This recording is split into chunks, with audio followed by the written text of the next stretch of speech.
Q&A. Si Attorney A. Erwin Bautista po ito ng US Visa Q&A. At ang topic po natin ay US Immigration. For today, ang ating sasagutin ay sino ba ang pwedeng mag-adjust ng status or green card, pwedeng kumuha ng green card dito sa US kahit na out of status na sila nang hindi uuwi sa Pilipinas, or they will not have to go back to their country of origin.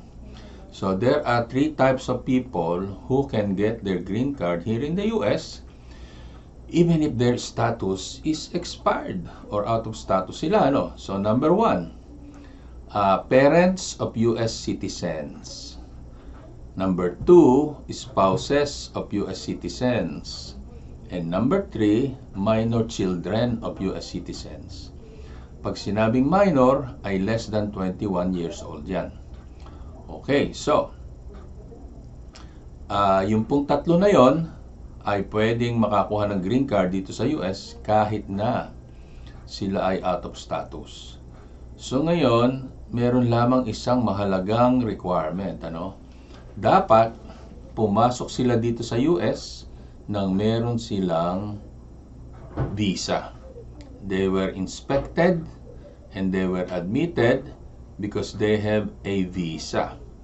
So, anong klaseng visa yon? Pwedeng yung tourist, pwede yung working visa na H-2B or H-1B. Yung J-1, pwede rin. Kaya lang, dapat walang 2-year homestay requirement. Kasi pag meron nun, kailangan umuwi muna ng Pilipinas bago makabalik uli sa US. So, hindi sila pwedeng makapag-adjust dito kapag hindi nila kinumply yung 2-year homestay. Ngayon, we've also discussed the topic of fiancé visas na pumunta rito, nagpakasal sila, pero hindi sila nagkatuluyan, so nag-divorce or hindi nakakuha ng green card doon sa fiancé visa petitioner. So kapag po ganun ang visa at hindi nakakuha doon ng green card, hindi po sila mabibigyan ng green card dito sa US. Kailangan po talaga umuwi yun sa Pilipinas. At kung sila naman ay nag-overstay na rito ng 6 months but less than 1 year, may 3-year bar pag lumabas. Kapag nag-overstay ng 1 year or longer, merong 10-year bar. Kaya po mahalaga na i-discuss nyo yung situation ninyo sa isang US immigration lawyer para nang noon siguradong tama yung hakbang na gagawin ninyo para nang noon makakuha kayo ng green card. Ngayon, yung mga bata na less than 18 years old, hindi sila tinatamaan ng 3-year bar or 10-year bar kahit sila mag-overstay dito sa US.